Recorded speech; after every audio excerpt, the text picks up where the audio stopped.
Okay, as I said, my name's Eric McArdle. I'm the president of Catholic Stewardship Consultants.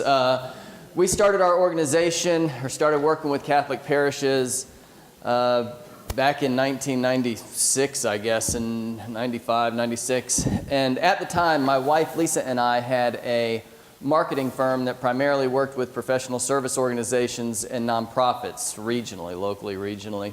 And we were very involved in our parish, and the pastor had been preaching about stewardship for a number of years and wanted to take it to another level.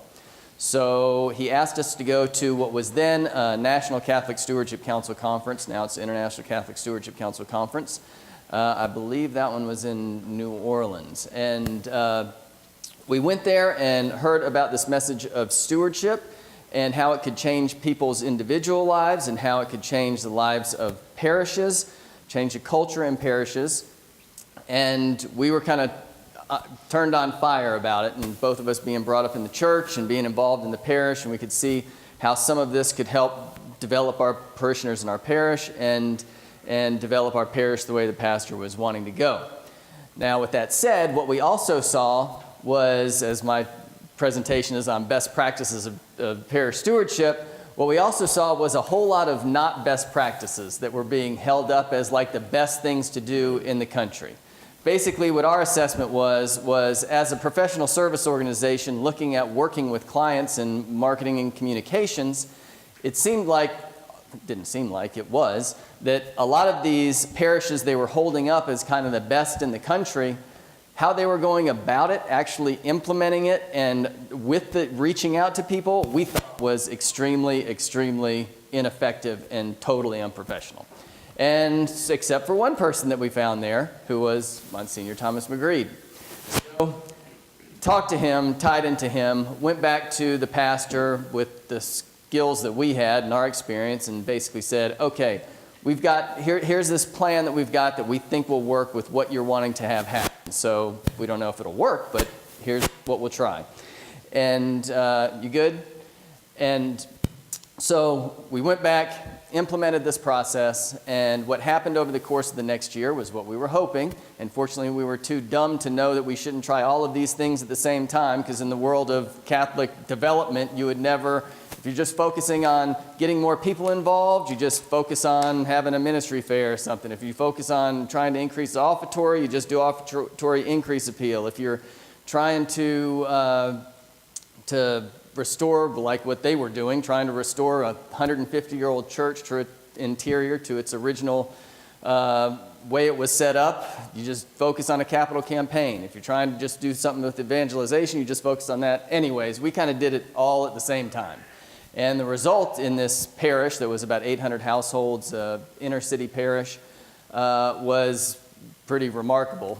They ended up having more people starting to come to Mass. What they experienced that year was more people started coming to Mass, more people were getting involved in the parish ministries, more ministries were starting, more people were coming into the RCIA program. Offertory was increasing by $100,000+ that year. They raised $2 million to restore the interior of this 150-year-old church, all cash, all quick, all at the same time. So we didn't think a whole lot about it because we weren't in this world, but we were just trying to help our own parish. Well, we didn't realize how unique this was, and so word started getting out from some other local pastors and heard what had happened, and they asked, could we come do the same thing at their parish? And without necessarily even tying capital campaign in, we said, sure, we'll come help you out, but we have no idea if it's going to work or not, but we'll do the same thing.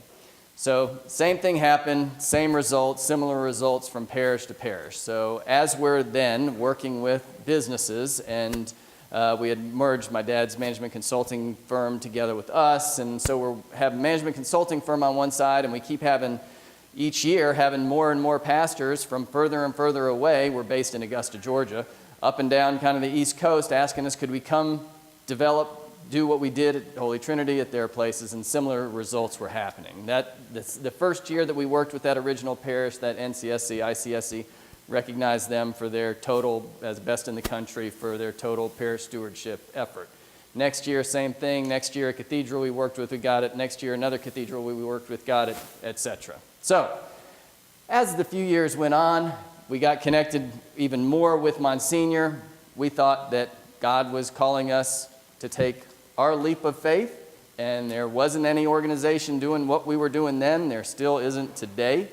And one day we cut the business side off that was really what was really feeding us, and just focused on developing stewardship in parishes across the country. And took that leap of faith and have been blessed since then.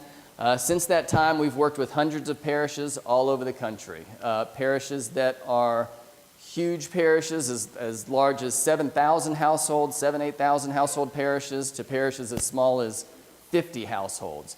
Parishes that are in rural areas and city demographics all over the place.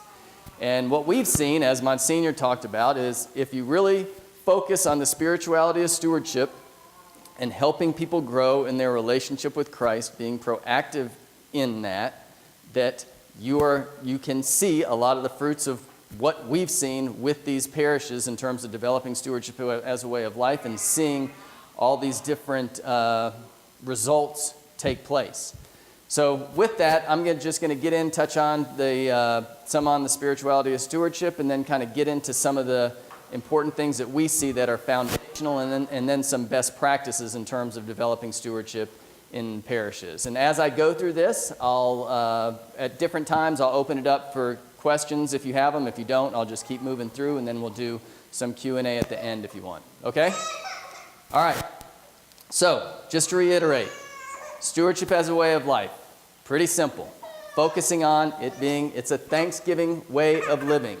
Recognizing everything that we have is gift from God. Everything. Not just our money, not just our possessions. The breath that you're taking right now. The fact that you woke up this morning. The fact that you're alive right now. Every single thing that we have is gift from God. Using those gifts responsibly, and then returning a portion of them back to God in thanksgiving for what He has done for us. Everything we have is gift from Him.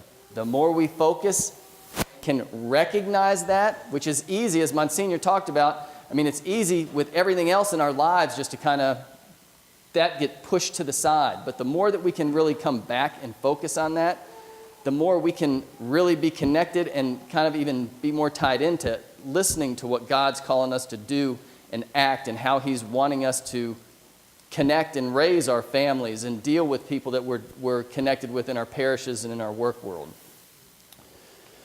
It's how we live out our lives as disciples of Christ. So we see stewardship as what you're doing as a disciple of Christ, how we're living it out day in and day out. How do we use the time that God has given us? Not just in general, how are we using it today? How'd you use it this morning? How'd I use it this morning before now?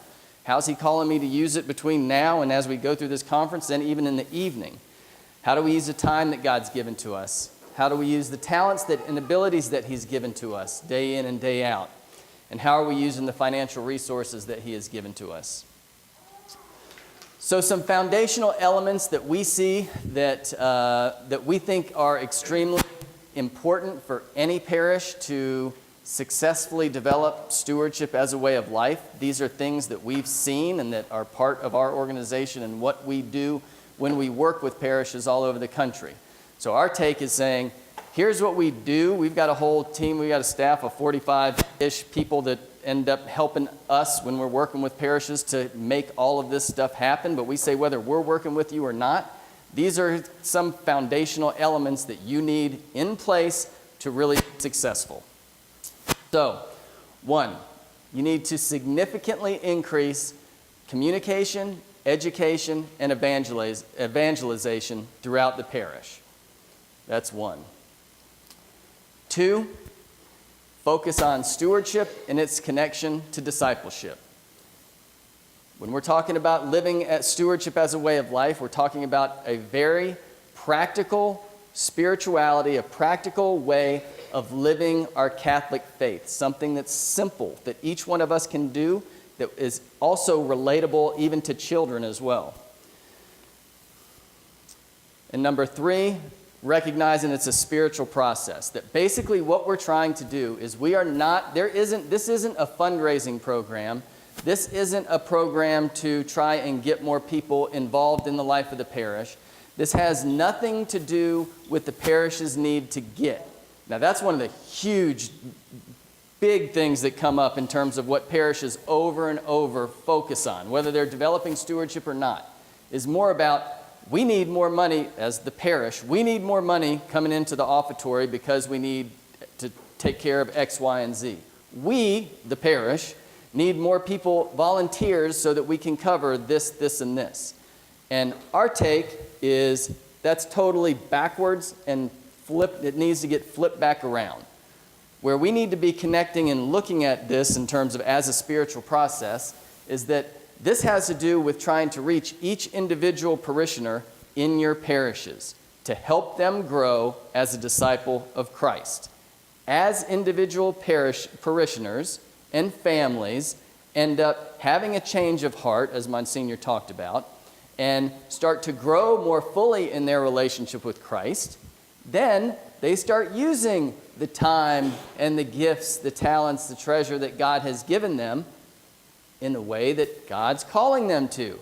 As a result of that, when done properly, that's when you end up seeing parishes where, like my home parish, where we've been doing this for a very long time and other parishes we work with, but where our offertory is about $78,000 a week. But that didn't get there because we were trying to build the offertory. We were trying to build disciples. And as a result, people started recognizing and seeing where God was calling them, what to do with their finances. In terms of time, again, just making this local and tying it, and our parish has still a long way to go. But, I mean, with time, I mean, one of the things that we've seen in our own parish is that the more we've been able to give people opportunities in terms of using their time in prayer and being more proactive and helping give people opportunities for that, the more we've seen people's spiritual lives grow. I mean, perpetual adoration for our parish and other parishes we've worked with has been humongous in that effort. So the focus needs to be that it's a spiritual process focusing on the individual in helping them grow in their relationship with Christ. As that happens, that changes the culture in a parish. As that happens at multiple parishes, that changes the culture in a diocese, which is what you see in this diocese. And again, we've had multiple people from this diocese at different times give talks here, and there's a lot of stats that are huge here in the Diocese of Wichita that are blow the stats of vocations and financial giving and involvement and all kinds of stuff of almost every other diocese in the country out of the water. At the same time, they also know they got a long way to go. Anyways, that's one of the things that has helped them be successful is trying to keep that as a focus in terms of it being a spiritual process. So, getting back down now to kind of individual parishes and what we see and how we help them and what we think you need to do. Another foundational element, developing an annual stewardship plan. Two things that we've seen in terms of what parishes have done that hurt trying to do this. Or maybe not trying to do this, but that they do that doesn't accomplish this well. One is, for the most part, when parishes look to develop stewardship, they basically get a couple ideas, kind of throw things to the wall, see what sticks, just kind of try something here or there, and have absolutely no kind of mapped out plan. And what happens, almost every single time, it just dies away and goes off and is almost in some ways worthless to even have attempted it. Now, on the other side, we see parishes that end up wanting to plan and map things out to the nth degree so that they're now planning and mapping things out for the next year or two, and now they're ready to get going, but then they're already past what they were trying to address and start focusing on 2 years ago. Our take is that look at what you want to accomplish in this next year. Keep it simple. What are the things we're going to try to accomplish? Who's going to do what? And then as you go through it, you'll have something where you can assess what is going on. Have we done it or not? Look at the end of the year and then do it again. But our take is that you need to continually, annually look at developing an annual plan so that you aren't just kind of just going through the fog and just as things kind of come up, you hit them and deal with them. Be intentional about it. And that's one of the reasons why we think it's important if you come up with something simple but something that you can follow. Another foundational element which ties into the communication and education, parish newsletters. Monsignor McGread touched on that in his presentation. They still do a parish newsletter at St. Francis of Assisi today. Our recommendation is that you put together a parish newsletter that is something that is going to help people grow in their faith.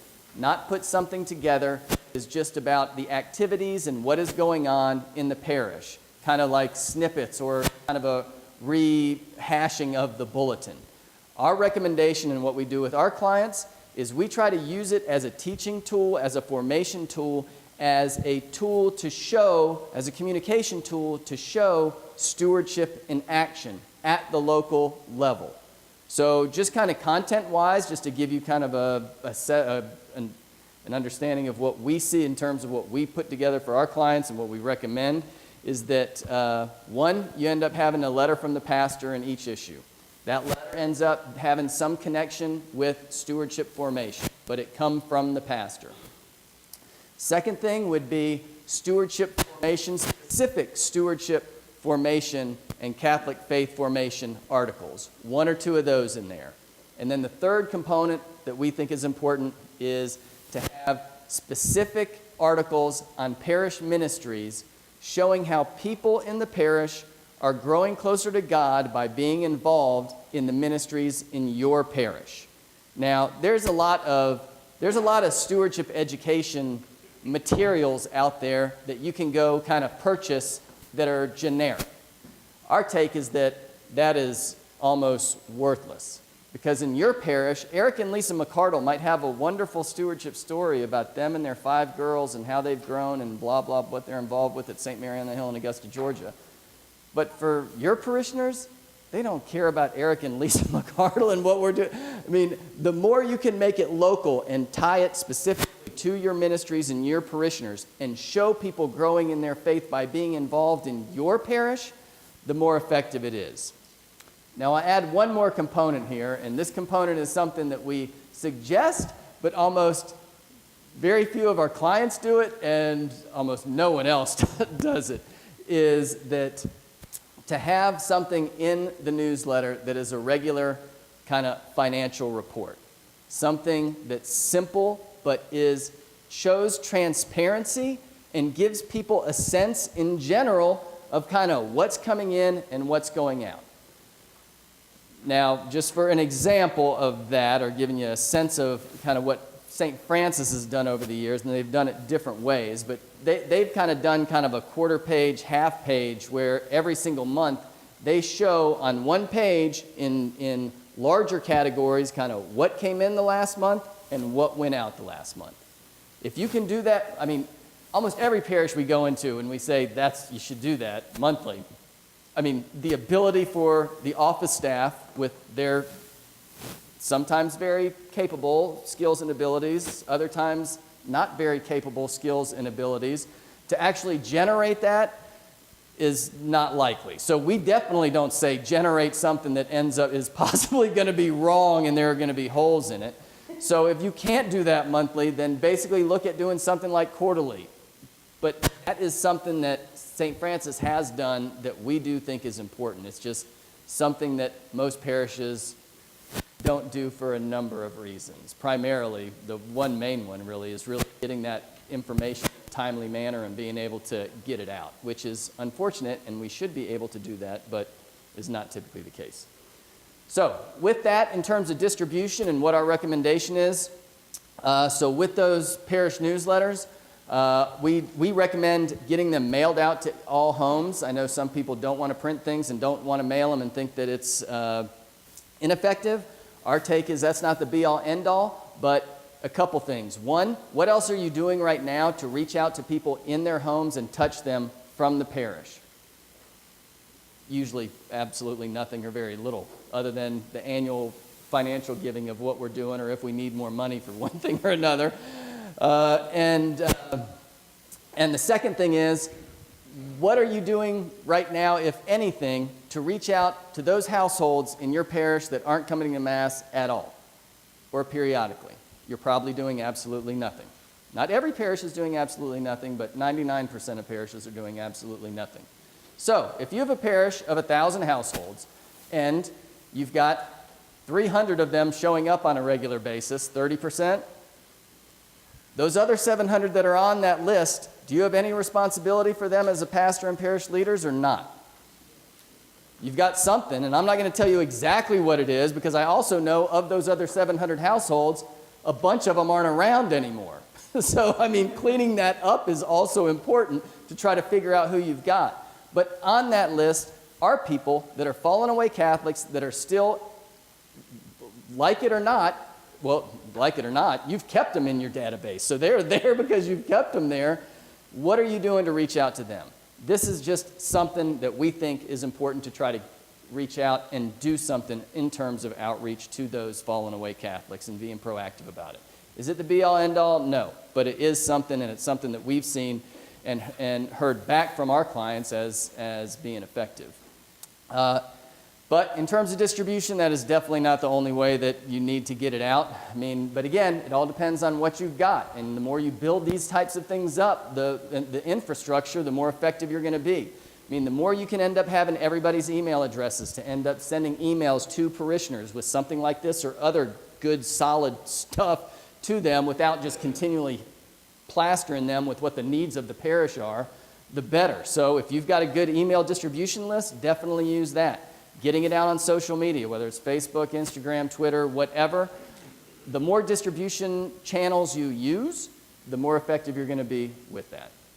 So with that, I'll open it up to any questions specifically on that regarding a parish newsletter. Yes, Father.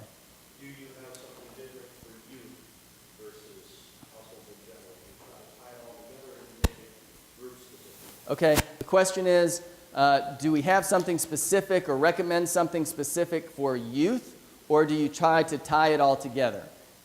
Two responses to that. The first is, in this, we try to tie it all together, basically. Really, we're more focused with this on the adults than we are the youth.